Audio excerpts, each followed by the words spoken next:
하나님 말씀 오늘부터 민수기를 묵상하는데요. 민수기 1장 1절부터 19절 말씀 한 절씩 교독하겠습니다. 1절 제가 읽겠습니다. 이스라엘 자손이 애굽 땅에서 나온 후 둘째 해 둘째 달 첫째 날에 여호와께서 시내 광야 해막에서 모세에게 말씀하여 이르시되 너희는 이스라엘 자손의 모든 회중 각 남자의 수를 그들의 종족과 조상의 가문에 따라 그 명수대로 계수할지니 이스라엘 중 20세 이상으로 싸움에 나갈 만한 모든 자를 너와 아론은 그 진영별로 계수하되 각 지파의 각 조상의 가문의 우두머리 한 사람씩을 너희와 함께하게 하라. 너희와 함께 설 사람들의 이름은 이러하니 루벤 지파에서는 스데울의 아들 엘리술이요 시몬 지파에서는 수리사떼의 아들 슬루미엘이요 유다 지파에서는 암미나답의 아들 나손이요 이사갈 지파에서는 수알의 아들 느다넬이요 스불론 지파에서는 헬론의 아들 엘리압이요 요셉의 자손들 중 에브라임 지파에서는 암미우스의 아들 엘리사마요 므낫세 지파에서는 브다술의 아들 가말리엘이요 베냐민 지파에서는 기드오니의 아들 아비다니요 단 지파에서는 암미사떼의 아들 아히에셀이요 아셀 지파에서는 오그란의 아들 바기엘이요 갓 지파에서는 드우엘의 아들 엘리아삽이요 납달리 지파에서는 에난의 아들 아히라인이라 하시니 그들은 회중에서 부름을 받은 자요 그 조상 지파의 지휘관으로서 이스라엘 종족들의 우두머리라. 모세와 아론이 지명된 이 사람들을 데리고 둘째 달 첫째 날에 온 회중을 모으니 그들이 각 종족과 조상의 가문에 따라 20세 이상인 남자의 이름을 자기 계통별로 신고하며 같이 읽습니다. 여호와께서 모세에게 명령하신 대로 그가 시내 광야에서 그들을 계수하였더라. 오늘은 이 말씀으로 주님 주시는 교훈 메시지를 함께 받겠습니다. 오늘의 말씀은 광야입니다. 제목을 제가 광야의 하루 그렇게 잡았습니다. 민수기 말씀을 묵상하는데요. 광야라는 주제로 묵상하려고 합니다. 삶은 광야다 이런 표현이 가능할까요? 삶을 비유하는 여러 표현들이 많이 있는데 삶은 광야다. 아마 이것도 충분히 가능할 겁니다. 비유들이 삶을 비유하는 비유들이 많이 있지만은 광야라는 이름도 꽤 잘 어울리는 것 같아요. 우리 삶이 그렇잖아요. 뭐 행복하고 평탄할 때도 있지만은 가끔은 광야처럼 느껴질 때도 있습니다. 광야처럼 거칠고 때로 광야처럼 메마르고 그게 우리의 삶의 모습입니다. 또 광야는 굉장히 위험하잖아요. 짐승들도 많고 적들도 많이 있고 그런데 살다 보면 우리 삶도 가끔은 위험하다 그렇게 느껴질 때가 있습니다. 그런 의미에서 많은 표현들이 있지만은 삶은 광야다. 이 표현도 굉장히 가슴에 와닿는 비유이고 그런 의미에서 민수기는 구약성경 민수기는 지금도 살아있는 주의 말씀입니다. 두어 달 이제 민수기를 묵상하게 되는데요. 민수기는 다름 아닌 광야 이야기입니다. 광야를 살아갔던 광야 사람들의 이야기인데요. 1절에 보시면 민수기의 배경이 나오는데 이스라엘 자손이 애굽 땅에서 나온 후 둘째 해 둘째 달 그러니까 2년 2월 첫째 날 1일에 여호와께서 시내 광야 해막에서 모세에게 말씀하여 이르시되 이렇게 되어 있는데요. 원문을 조금 살려서 번역하면 여호와께서 시내 광야에서 그 중에서도 해막에서 모세에게 말씀하여 이르시되 이렇게 되어 있습니다. 광야에 있었다는 사실을 강조를 하고 있습니다. 이스라엘 백성이 출애굽했을 때 애굽을 떠나왔을 때에 곧바로 가나안으로 직행한 게 아니거든요. 원래는 그렇게 하려고 했는데 중간에 곡절이 있어가지고 광야를 헤매게 됩니다. 몇 년 동안? 40년. 굉장히 긴 시간이잖아요. 어떤 분에게는 한평생에 해당할 수 있는 그런 긴 시간인데 그분들이 광야에 살았습니다. 이 삶이 광야다. 우리한테는 비유의 말씀이지만 이분들은 문자 그대로예요. 정말로 삶이 광야구나. 그걸 온몸으로 체험한 분들의 이야기 그게 바로 민수기입니다. 앞으로 두어 달 이 말씀을 묵상할 텐데요. 이 설교를 준비하면서 배형규 목사님, 심성민 형제님 두 분 생각이 많이 났습니다. 물론 순교 기념주일이라서 제가 마음을 써서 그렇기도 하겠지만은 이 광야라는 이름에서 이분들 생각이 많이 났습니다. 그분들이 머무셨던 곳, 또 그리고 저는 뭐 책으로만 보았습니다만은 그분들이 이 땅에서 삶을 아름답게 마무리한 곳도 뭐예요? 이 광야였단 말이죠. 아마 그것하고 오늘 본문에 나온 신의 광야하고 모양새가 비슷할 것입니다. 광야 이야기. 민수기가 그런 광야를 살아갔던 사람들의 이야기가 되겠습니다. 두어 달 묵상하실 때에 우리의 삶도 때로 광야와 같은데요. 귀한 깨달음의 시간이 되시면 좋겠습니다. 오늘은 그 광야 이야기 첫 시간으로 인구조사입니다. 이스라엘 백성들이 이제 광야의 삶을 시작하려고 할 때에 주님께서 내리신 첫 번째 명령이 이거였어요. 제1명령이 뭔가 하면 백성들아 인구를 조사해라. 이게 첫 번째 명령이었어요. 여기서 민수기라는 이름이 나오게 되는데요. 민수기가 한문이거든요. 민자가 무슨 민자요? 백성 민자. 숫자는 숫자 그대로예요. 기록할 기자 해가지고 백성의 숫자를 세웠다 해가지고 민수기입니다. 그런데 성경을 읽으실 때는 왜라는 질문을 가끔 던져보는 게 좋아요. 왜 하필 인구조사였을까? 광야의 삶을 시작하는 백성들에게 다른 명령을 내릴 수도 있잖아요. 뭐 텐트 치는 연습을 하라든지 뭐 지도 보는 연습을 하라든지 이렇게 할 수도 있는데 그거 안 하고 하나님이 명령하시기를 백성들아 인구를 조사해라. 여기 의미가 있습니다. 단지 숫자를 헤아리기 위한 그런 조사는 아닙니다. 이면에 깊은 뜻이 담겨 있어요. 오늘 그걸 묵상하려고 합니다. 묵상하실 때에 광야의 삶을 살아가는 귀한 지혜를 갖는 은혜로운 시간이 되시기를 바랍니다. 인구조사에 담긴 메시지가 무엇일까? 들어가겠습니다. 우선 첫째 이겁니다. 나의 백성들이여 전사가 되라. 전사가 되라. 싸울 전자에 이 한문 보니까 선비사자를 쓰더라고요. 싸우는 전사. 유약한 연약한 사람이 되지 말고 강인하고 용감한 전사가 되라. 인구조사를 통해서 주님께서 온 백성들의 마음에 새겨주시는 메시지가 이거예요. 인구 숫자 거기에 초점이 아니에요. 물론 그것도 의미가 있지만은 백성들이여 전사가 되어야 한다. 2절 한번 보실까요? 2절에 너희는 이스라엘 자손의 모든 해 중 각 남자의 수를 그들의 종족과 조상의 가문에 따라 그 명수대로 계수할지니 인구조사를 명령하는 거예요. 그런데 메시지가 3절에 있어요. 3절 같이 읽습니다. 시작. 이스라엘 중 20세 이상으로 싸움에 나갈 만한 모든 자를 너와 아론은 그 진영별로 계수하되. 메시지가 보이십니까? 네. 인구조사가 어떻게 진행이 되는가 하면 똑똑 누가 대문을 두드리는 거예요. 똑똑 두드리는데 누군가가 열고 보니까 인구조사원이 온 거예요. 인구조사하러 왔습니다. 그렇게 이제 조사가 시작이 되는 거예요. 근데 들어와서 하는 질문이 이 집에 가족이 총 몇 명 삽니까? 이걸 묻지 않아요. 우리 인구 센서스 할 때 그렇게 묻잖아요. 이 집에 몇 명 삽니까? 묻는데 이 질문을 하지 않고 대신 뭐라고 묻는가 하면 이 집에 20세 이상으로 무기 들고 나와서 싸움에 나갈 수 있는 사람이 몇이나 있습니까? 이걸 묻는 거예요.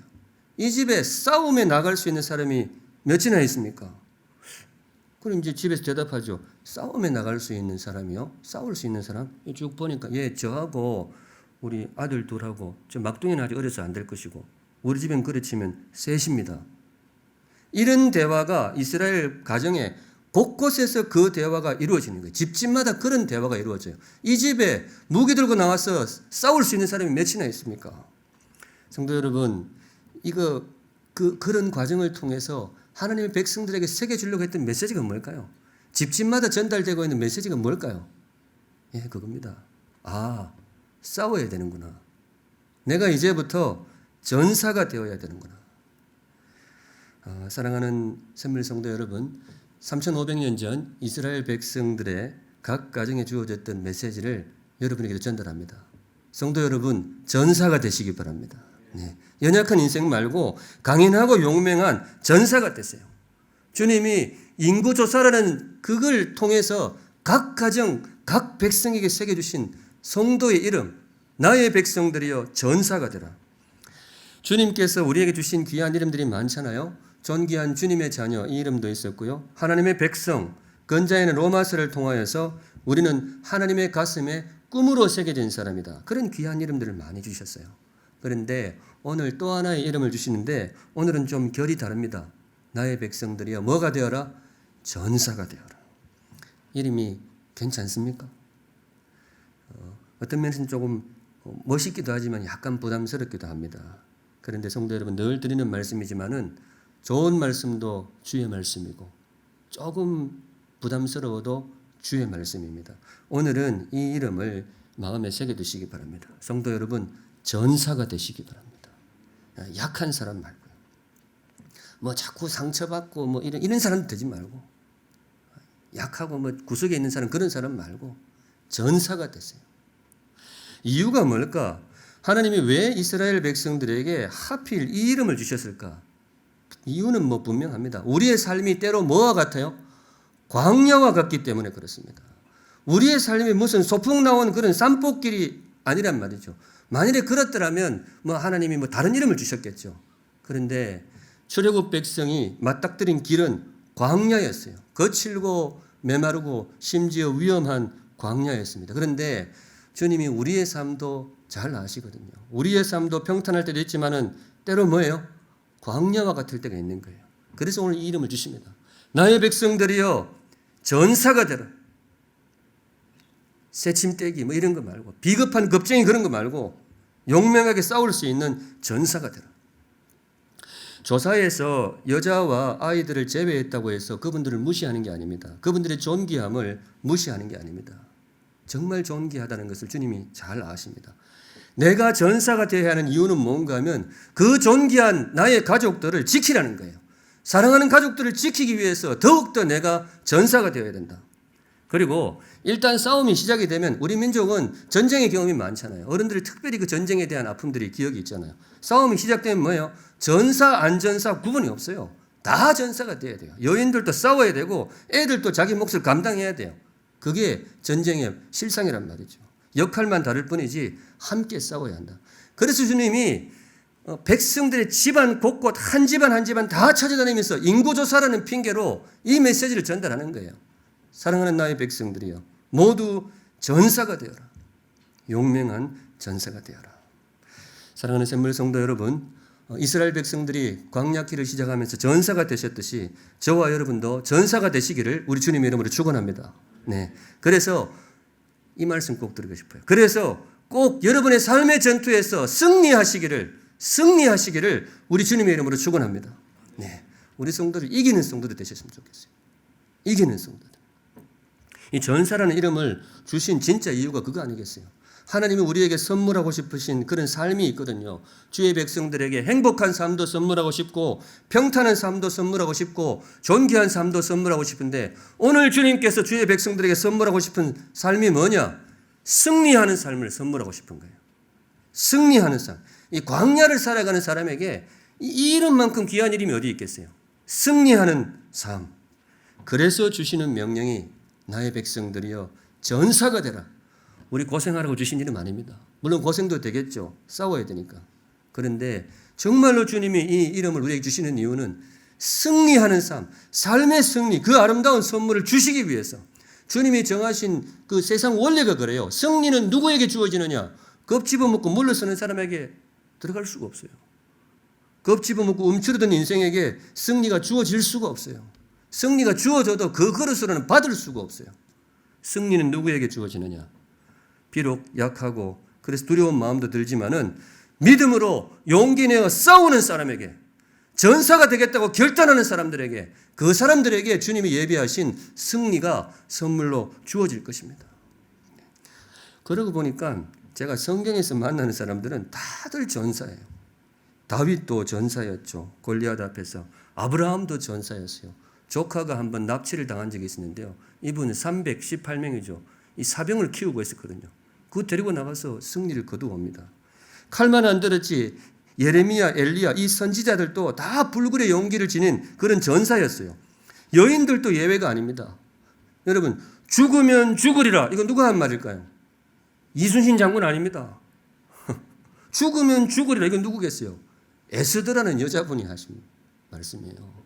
이 민족을 위해서 이분의 싸움 방식은 좀 달랐지만 목숨 걸고 싸웠어요. 그래서 민족을 어떻게 해요? 구해내었습니다. 여인의 몸으로. 성도 여러분, 성경은 전사들의 이야기입니다. 주의 백성들은 약하지 않아요. 주의 백성들은 겁쟁이가 아니에요. 주의 백성들은 한 걸음 물러선 그런 사람이 아닙니다. 싸워야 할 싸움은 싸울 줄 압니다. 용기 내어서 혼신의 힘을 다해서 믿음의 싸움을 싸웁니다. 그런 의미에서 사랑하는 샘물 성도 여러분, 저와 여러분도 전사가 되시기를 주님의 이름으로 축원합니다. 네, 전사. 전사 배형규, 전사 심성민, 호칭이 괜찮습니까? 제가 설교 준비하면서 이런저런 이름을 붙여보는데 이 두 분에게 참 잘 어울리는 이름 같아요. 전사 배형규, 전사 심성민. 그분들의 싸움이, 특별히 마지막 싸움이 결코 쉽지 않은 싸움이었을 텐데 정말로 잘 싸우셨어요. 정말로 잘 싸우셨어요. 그래서 두 분 다 결국 승리하셨습니다. 이 두 분의 아름다운 승리가 영원토록 천국의 별로 빛날 것입니다. 네. 이어서 두 번째, 인구조사를 통해서 주님께서 우리에게 주시는 메시지가 뭐냐? 첫째는 전사가 되라 그랬는데요. 두 번째는 이겁니다. 나는 혼자가 아니다. 인구조사를 통해서 주님이 똑똑해가지고 매 가정마다 배달하시고 싶었던 메시지가 바로 이거예요. 나의 백성들아, 너희들은 혼자가 아니야. 너희들 혼자 싸우는 싸움이 아니야. 너무 두려워하지 마라. 인구조사원들의 그런 상황들, 어떤 상황으로 인구조사가 되었을지를 한번 상상해 보시면 좋아요. 초두에 말씀해 드렸잖아요. 이 집에 싸울 사람이 몇이나 있어. 그러니까 살펴보다가 우리 집은 셋이 있습니다. 이러고 알았습니다 하고 인구조사원이 나간단 말이죠. 나가면 보통 그 뒷꼭지에 대고 저기 물어볼 거 있는데요. 뭘 물어봤을까요? 제 옆집에는 몇이나 있어요?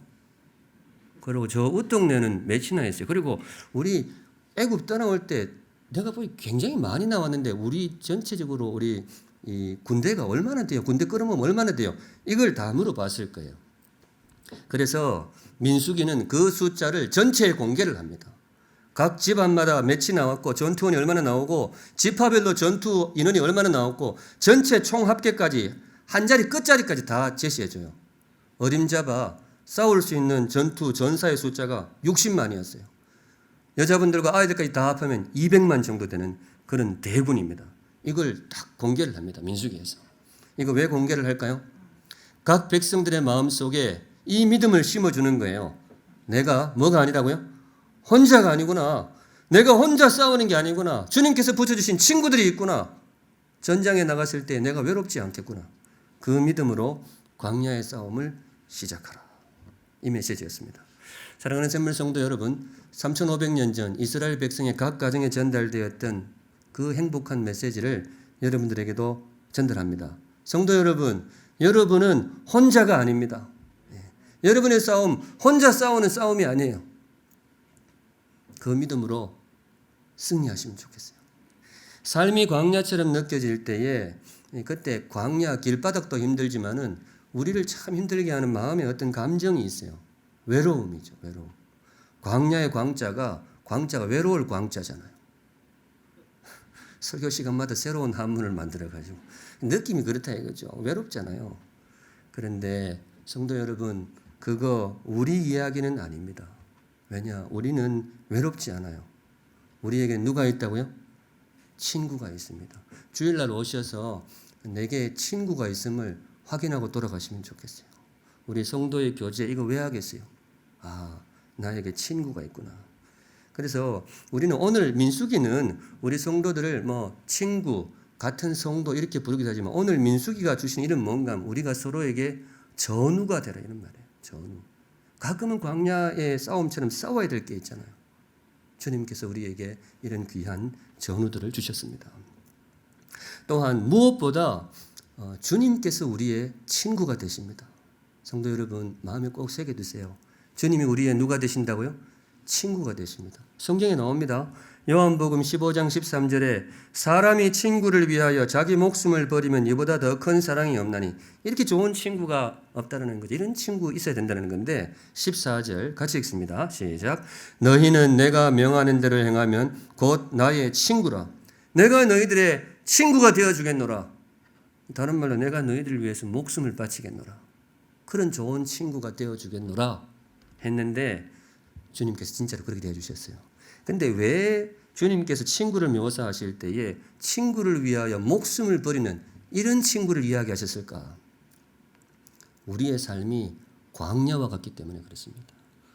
광야에서 정말 필요한 친구는 재밌는 이야기 해주는 친구도 좋지만은 나를 위해서 목숨 걸고 싸울 수 있는 친구 하나 있으면 든든하거든요. 근데 성도 여러분, 우리에게 있습니다. 그 친구의 이름이 뭐예요? 예수님입니다. 한문 중에 한자들이 많이 있는데 한문 중에 세상에 희망이 되는 글자가 무엇일까? 좀 뜬금없는 질문이 있을 수 있는 질문이라 생각될 수 있는데 수요일 강의 들으시는 분은 알 수 있어요.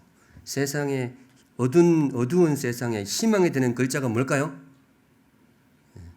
마법 천자문에 의하면 벗우입니다. 벗우.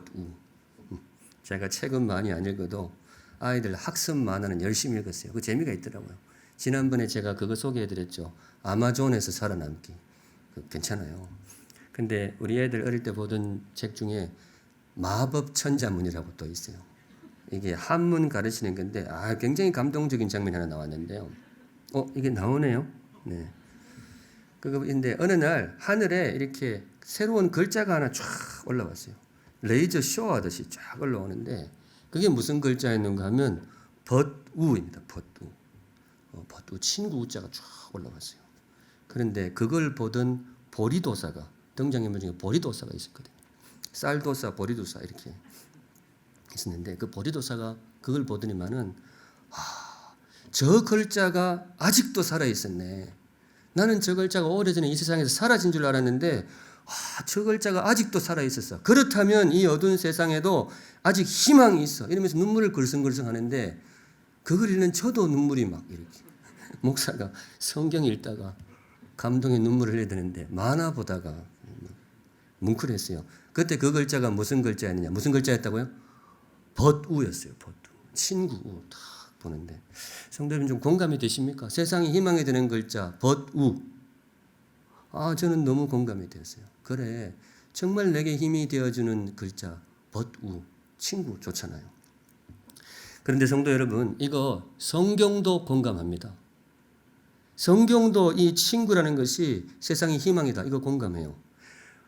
지난주까지 로마서를 묵상했는데요. 로마서는 복음의 책이잖아요. 복음을 쭉 소개하는 로마서의 마지막 결론이 뭐냐?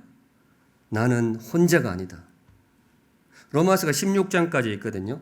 16장에 쭉 보시면 의외로 로마서는 굉장히 신학적으로 철학적으로 이렇게 복음을 촘촘히 설명해 가는데 마지막 16장은 이 분위기가 완전히 바뀌어요. 사람 이름들로 쭉 채워져 있어요.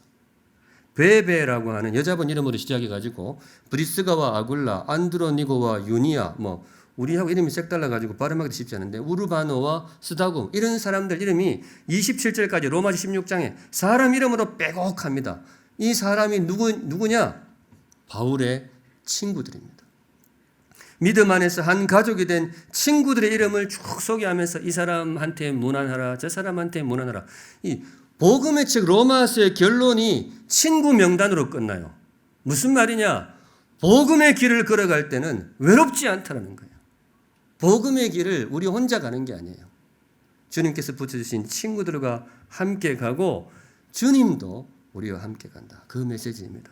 사랑하는 샘물 성도 여러분, 민수기의 메시지이면서 또 로마서의 복음을 여러분들이 소개합니다. 저와 여러분은 혼자가 아닙니다. 네. 절대로 혼자가 아니에요. 혹시 혼자라고 느껴질 때가 있다면 느낌을 믿지 말고 뭘 믿어요? 말씀을 믿으세요.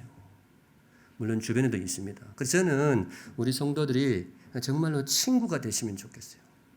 제가 바라는 교회의 꿈, 예전부터 10년 전에 목회할 때부터 이 터라는 이름으로 교회의 꿈을 그때 꾸었었는데요. 첫째는 교회는 쉼터가 되었으면 좋겠다. 인생들이 안식을 누리는 쉼터가 되었으면 좋겠다. 그런데 정말로 쉼을 누리기 위해서는 두 번째가 필요하더라고요. 세 글자입니다. 친구터가 되었으면 좋겠다. 교회에 와서 서로 친구가 될 때에 정말로 주님이 예비하신 샬롬의 평안을 누릴 수가 있을 것이다. 그런 의미에서 사랑하는 샘물 성도 여러분, 우리 서로에게 좋은 친구가 되시기를 주님의 이름으로 축원드립니다. 아멘. 전도서 4장 12절에 우리 샘물 성도는 익숙한 구절이죠. 이런 구절이 있습니다. 한 사람이면 패하겠거니와 두 사람이면 맞설 수 있나니 같이 읽습니다. 뒷부분 세 겹줄은 쉽게 끊어지지 아니하느니라. 주님께서 우리에게 세 겹줄이 되라. 우리 세 겹줄 기도회 하잖아요. 9월달 되면 하는데 이 메시지잖아요. 서로에게 친구가 되라. 얼마 전에 저희 집에 있는 엘리베이터, 거기 아파트 엘리베이터 공사를 했거든요. 그래서 엘리베이터 속에 보면 왜 이렇게 엘리베이터가 쇠줄에 매달려 있다 그러잖아요. 근데 그것이 두꺼운 강철이 아니고 뭐로 되어 있어요? 얇은 철사가 꼬이고 꼬여가지고 여러 뭉쳐진 그런 철사 뭉치가 이렇게 되어 있다 그러죠. 왜 그러는가 하면 똑같은 두께라도 하나로 된 강철보다 여러 겹으로 쌓인 이 철사의 여러 겹이 훨씬 더 질기고 강하다 그래요. 이 성경의 원리입니다. 성도 여러분, 우리 서로에게 친구가 되시면 좋겠어요. 교회가 되시고 목장이 되시면 좋겠습니다. 다른 말로 이겁니다. 높은 산 홀로선 낙낙장송이 되지 말고 거친 들판에 피어난 잡초가 되라. 문장 괜찮습니까? 누가 만들었을까요?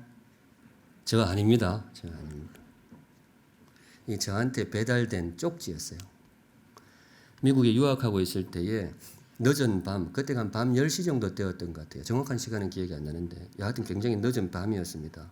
어떤 권사님이 갑자기 저희 사는 그 학생 아파트에 똑똑 두드려가지고 문 열고 보니까 이 쪽지 주고 가시더라고요.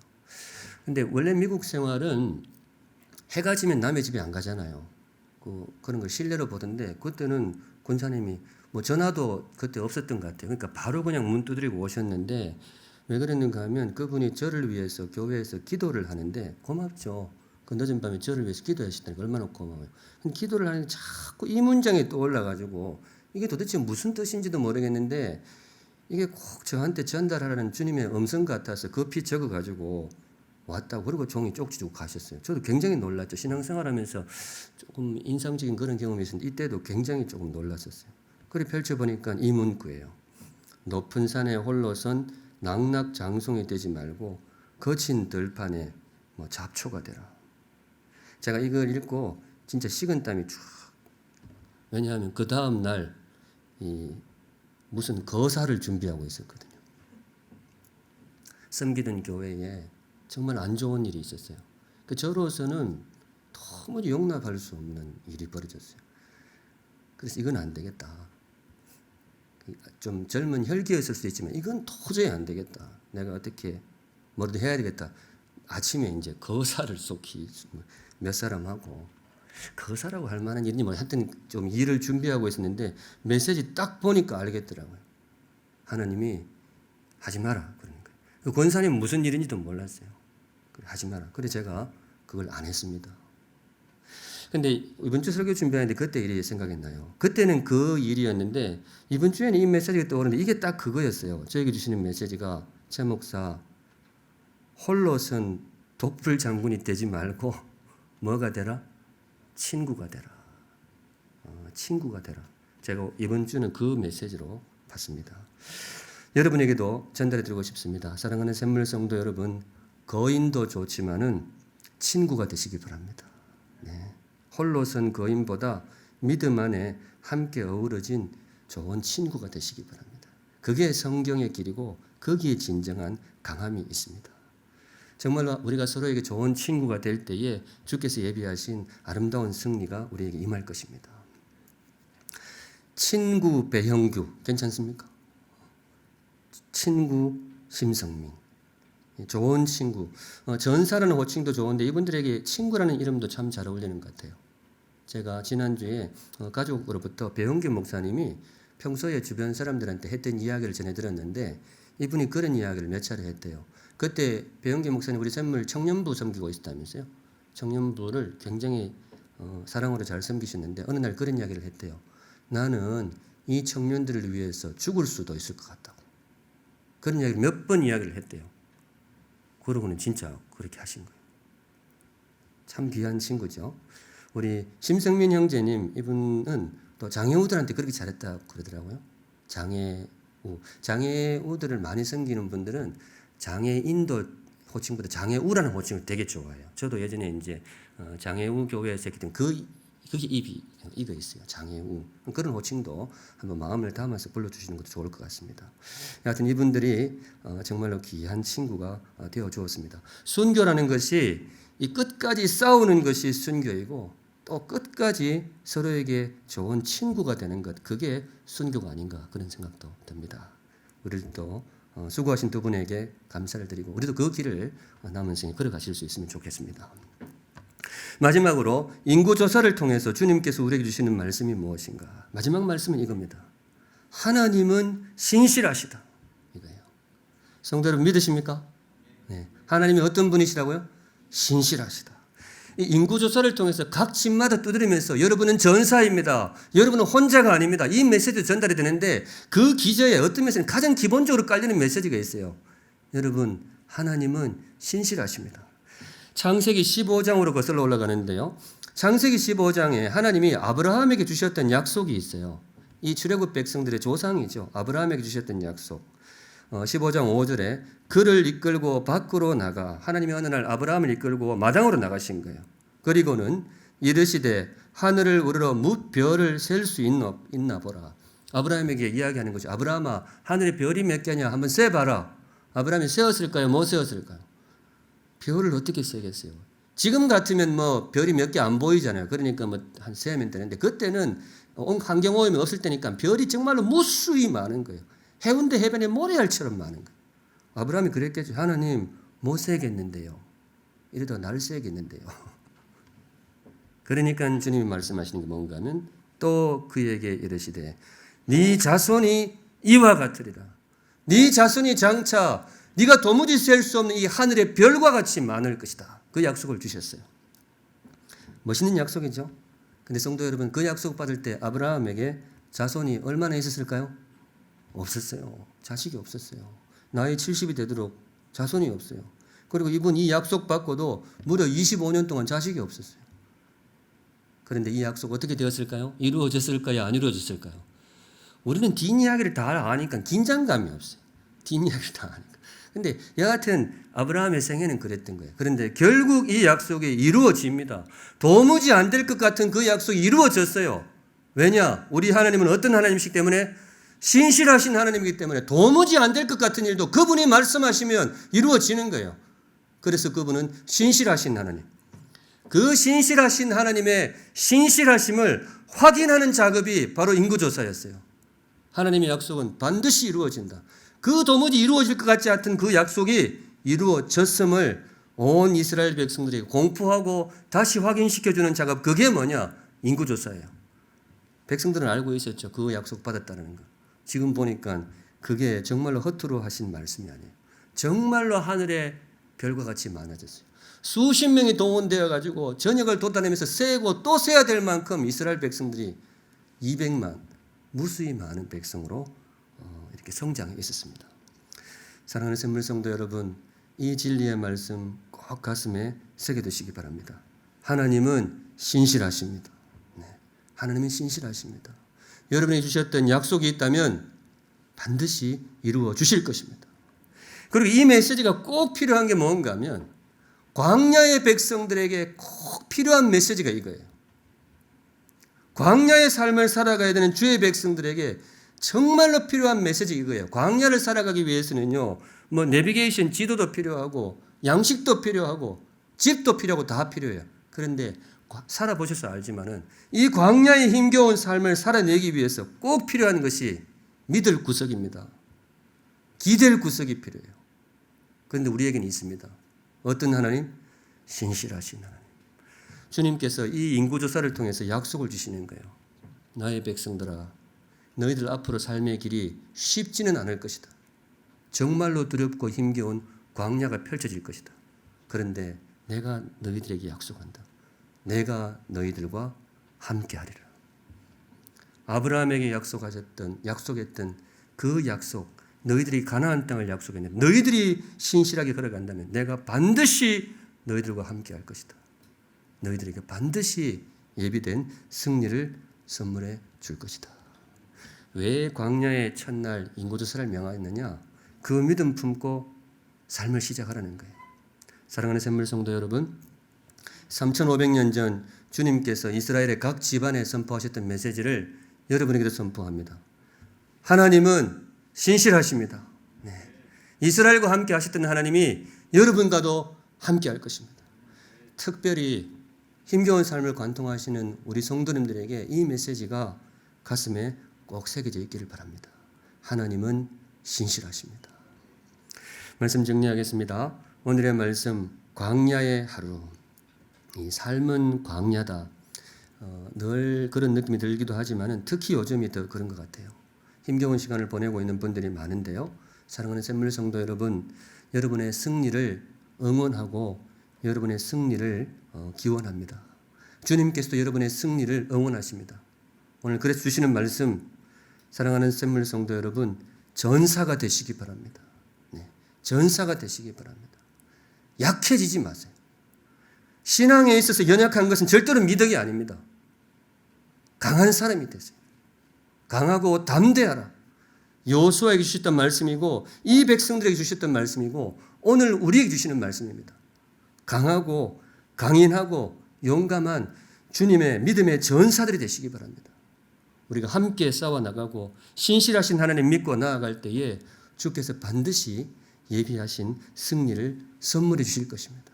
그래서 이 믿음 품고 믿음으로 싸우시고 특별히 함께 싸우시고 신실하신 주님 믿고 믿음으로 나아가실 때에 승리하시는 우리 행복한 샘물 성도들 되시기를 우리 주님의 이름으로 축원드립니다. 아멘. 함께 찬양하겠습니다. 우리가 걷는 이 길은. 이게 지난해 순교 기념주일 때도 이 찬양을 했었는데요. 찬양이 참 좋은 것 같아요.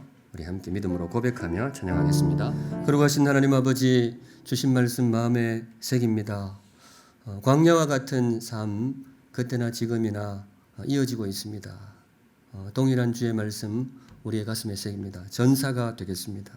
주님 말씀하신 대로 용감한 또 용기 있는 믿음의 용사들이 되겠습니다. 또 함께 싸우겠습니다. 절대로 떨어진 모래알이 아니고 친구가 되고 교회가 되겠습니다. 함께 마음 열어 신실하신 주님을 믿으며 나아갈 때에 우리 샘물 성도들에게 모든 성도들에게 승리하는 삶을 선물하여 주시옵소서. 특별히 힘겨운 시간을 보내고 있는 성도들에게 믿음의 용기, 승리를 선물하여 주시옵소서. 거룩하신 하나님, 오늘도 성도들 귀한 헌물 하나님께 올려드립니다. 기쁘게 받아주시고 주님이 헌물이 쓰이는 곳마다 주님의 영광 드러나게 하여 주시옵소서. 고백의 헌물도 있고 감사의 헌물도 있고 마음의 소원을 담은 기도의 헌물 있습니다. 세밀하게 살펴보시고 우리 샘물 성도들을 가장 복되고 선하고 존귀한 길로 인도하여 주시옵소서. 아멘. 지금은 우리 구주 예수 그리스도의 은혜와 하나님 아버지의 그 크신 사랑과 지금 우리와 함께 하시는 성령 하나님의 임재하심이 믿음의 선한 싸움을 싸우기를 마음에 다짐하고 결단하는 주의 사랑하는 모든 백성들 머리 위에 이제로부터 영원까지 항상 함께 계실지어다. 아멘.